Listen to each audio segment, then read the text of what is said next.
Hey everybody, it is your host, Joe JDF Foster, or as I am appearing here lately, with this beard and hair growing the way it is, the Mountain Man of the Midwest, apparently.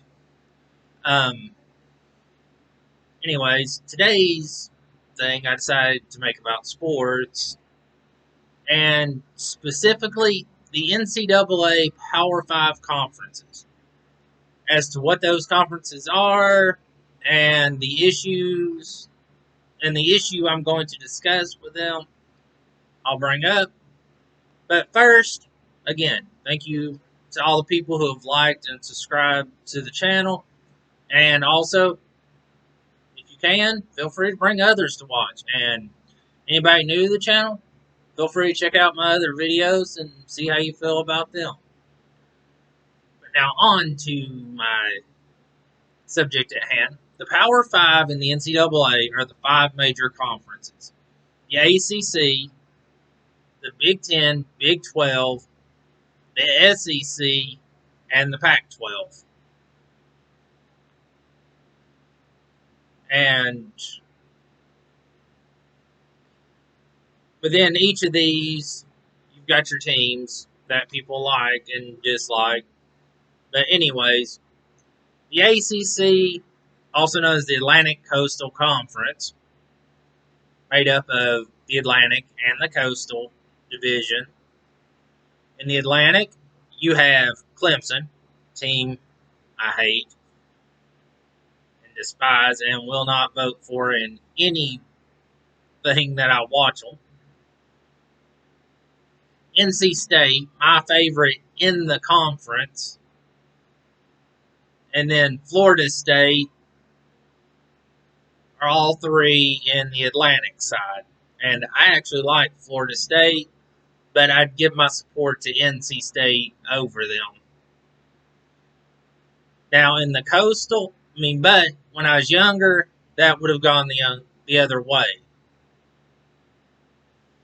Now with the coastal, on the other hand, you've got teams like Miami University, or as some refer to it, the Miami University. Sorry, sorry, had a slight itch on my shoulder there. Duke Blue Devils and North Carolina Tar Heels. Now, why they split up North Carolina and NC State, I question, because those two always have a good rivalry game, but for a good long time, I didn't realize they were actually split into separate divisions. Now, a new arrival that was done just this year, but over the past has been in the conference at random times, is Notre Dame Fighting Irish, which is interesting, being a team out of Indiana that plays in that. Then again, Rutgers and West Virginia have done this same stunt, where they're playing in conferences that make no sense for them to be in, really, in my view. Next on my list is my personal favorite conference, and the one that means the most to me, and that's the SEC, the Southeastern Conference. In the Eastern side, you got teams like Tennessee and Florida, and I'd rather put a chokehold on Florida personally, but that's personal taste. Everybody has their team there. In the West, you got Alabama and Auburn. Alabama, my mother's favorite team, and Auburn, my grandmother's team. And I'm with my grandmother. Go Auburn. My mom, Tennessee, Alabama becomes an interesting day when they play each other.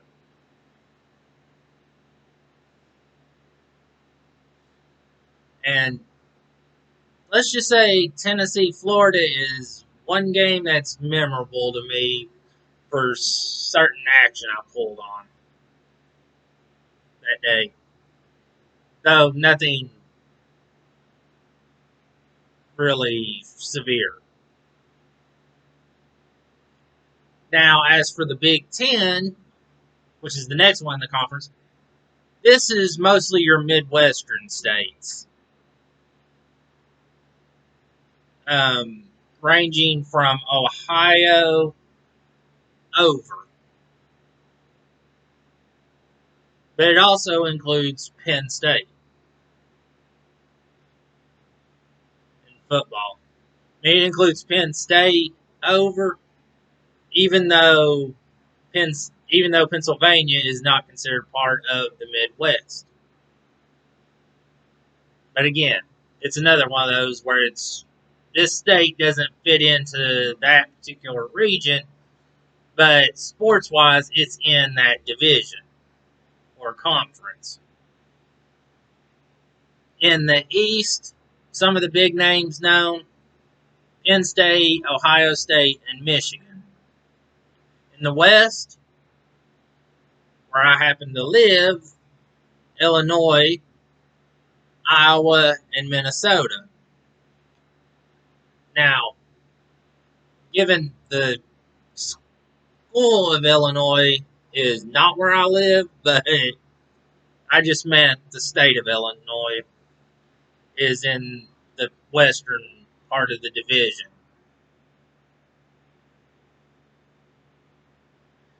Next up is the Big 12 Conference.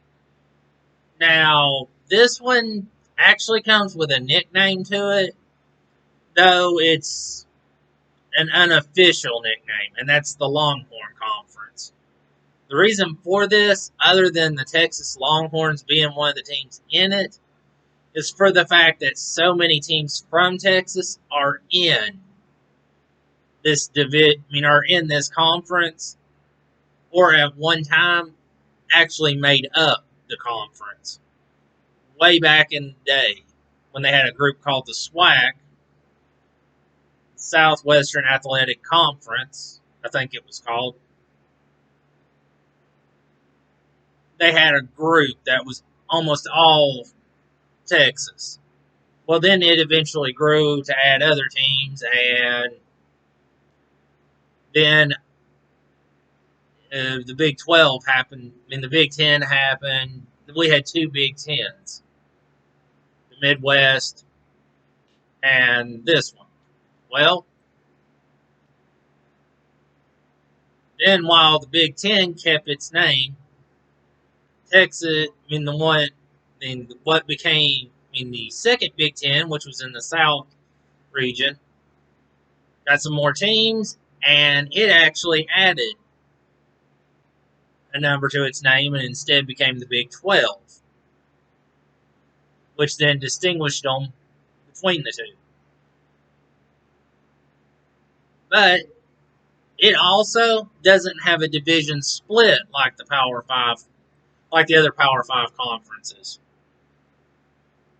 Like a North and South, East and West, it doesn't have that. They're just all grouped together. Teams in this one range as far down as Texas, like I said, Oklahoma, Kansas, and go north to Iowa State. I mean, I think Nebraska is also in this conference, but I was trying to get as far north as possible, so I'm not sure if I did or not. My geography was never that great. And the last of the Pac-12 conferences the last of the Power 5 is the Pac-12,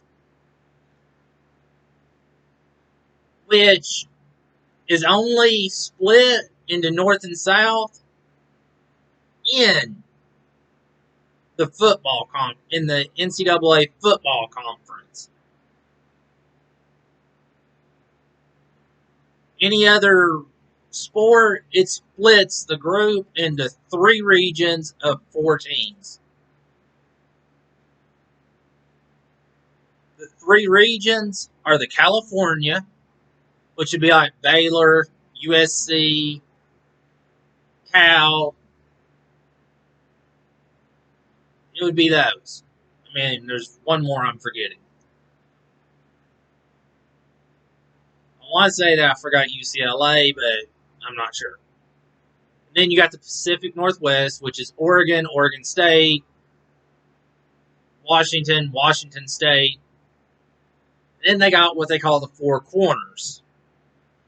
This fits with the area known as the Four Corners, where Utah, Arizona, New Mexico, and Colorado meet,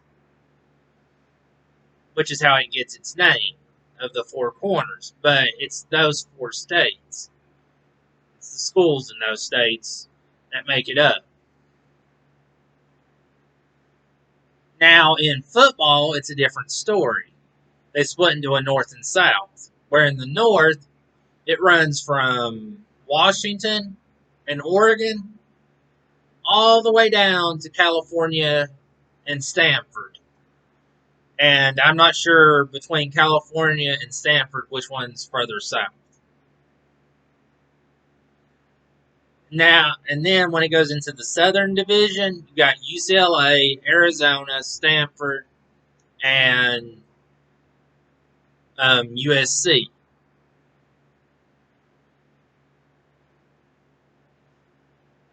Now, some notes that I found interesting and other things I've looked up.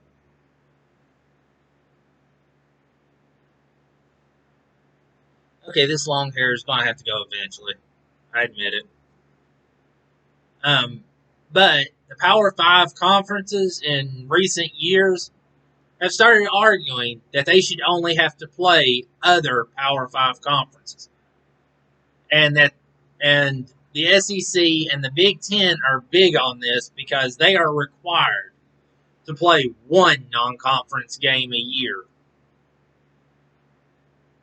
And while the Power 5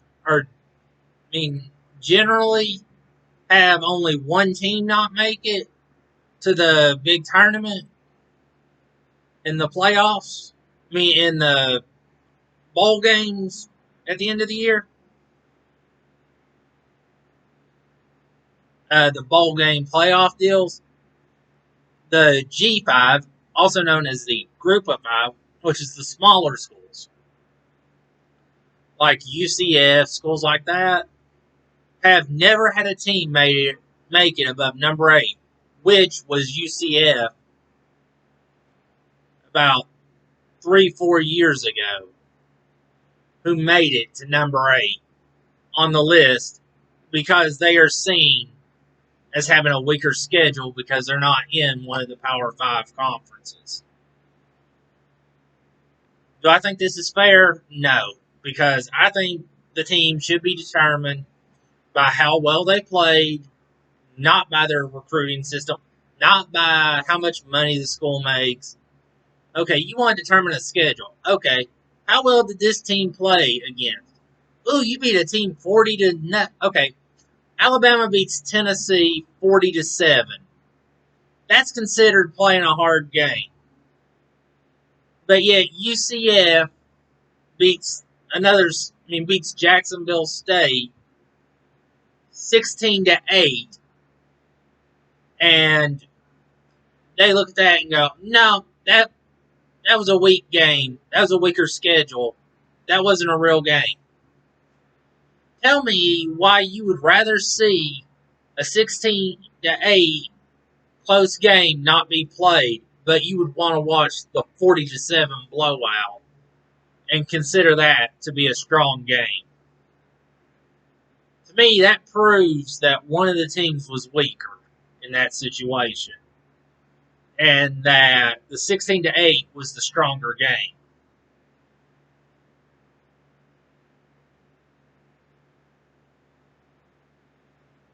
Now, CBS did a report in 2020, and I'm gonna post this article if it'll let me in the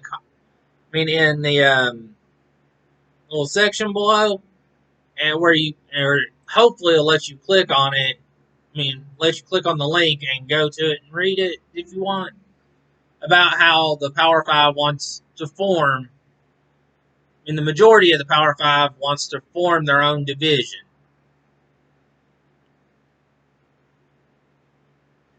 Less than half of the actual FBS, which is what the Power Five is in, wants to allow for them to separate from the NCAA altogether. Well, I'm sorry, I'm misphrasing that. It's less than half want to separate from the NCAA altogether. But the idea is that 61% of the Power Five want a separate division where it's just all the Power Five teams that'll play. So they'll play each other. They'll stay within the NCAA, but their idea of staying within the NCAA is that there'll be a separate division with their own operating rules, which to me screams criminal. Because, I'm sorry, you're going to be a part of this, but you're going to be able to have your own separate rules from the NCAA. Tell me how this doesn't lead to scandals happening or some form of criminal action happening, and then claiming, oh, we're not part of this, so it doesn't apply to us. And 44%, okay, this is the part where I was thinking about the FBS. 44% of the FBS subdivision is against the separating from the NCAA. Because, okay, and of the Power Five, the Power Five is 65 of the most wealthy schools in the NCAA, plus Notre Dame. Okay, Notre Dame is not considered to be one of the wealthy schools in the group, but it is considered part of the group. Okay, the last time they did this split, this type of split that's being discussed, was because it was when they did the Division 1A and 1AA split back in the 70s. And the big issue that came up then is the same issue that's coming up now, and I agree with it, that this would be a major issue. It's the money. It's also an issue. It has the players, come on.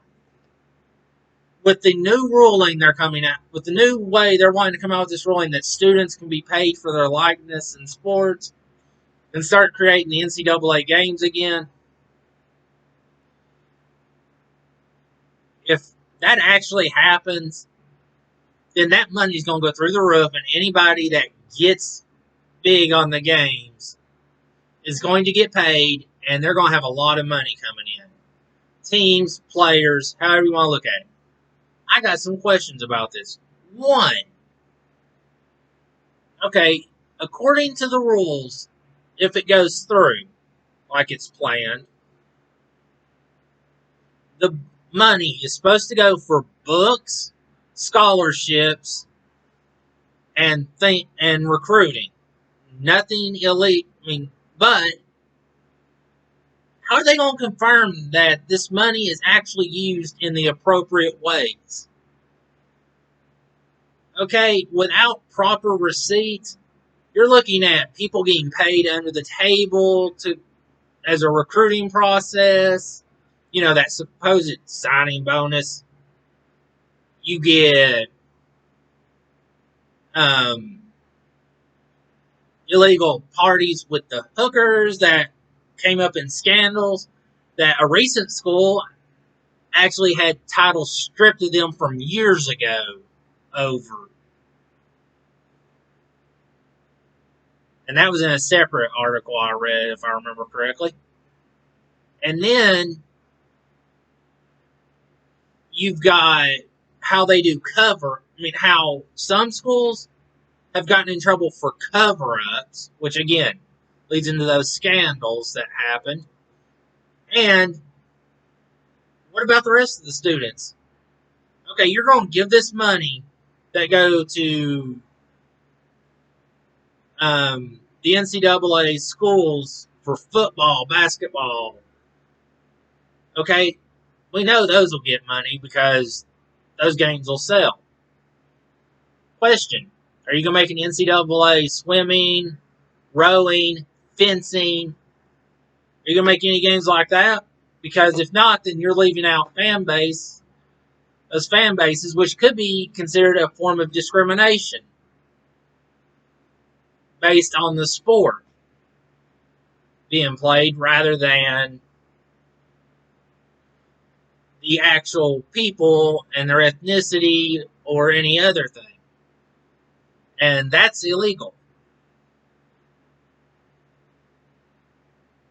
Because a school is supposed to distribute the money evenly among its projects. But majority of schools will support their football teams while the rest of their teams, including cheerleaders or basketball teams, just to name examples, have to find ways to make money for new uniforms, new shoes on their own, but yet they're expected to help sell stuff for the school's football teams. But anyways, see, this is where I have a problem with it. But also, because the Power 5 is so well known and on TV so much, while schools like the G5, the groups of 5 schools, like UCF, aren't seen as much on television, the money will go more to schools that are seen because they are watched more, which is unfair to those smaller schools because they can't get as much money for recruiting or to spend on scholarships and things, so they'll fall even more behind, which will punish the students there. So so my thought on allowing the Power 5 to have their own conference, hell no. Not one chance. Allowing them to play each other, yes. Okay, I hate to admit it, but if the Power 5 play each other, that leaves the group of 5s and other schools more chances to get on TV and play each other to get more exposure, thereby raising their revenue and getting them moved up and having a better chance at recruiting and also getting money and proving that their schedules are not as weak as those people who are in charge so much and so hard-headed think they are. Because I'm sorry, there are some of those schools, I've seen the way they play, they have more heart in one season than you would see from 2 schools, in 2 of the Power 5 schools, in 5 seasons. I've seen teams in the Power 5 have a losing season for 3 straight years.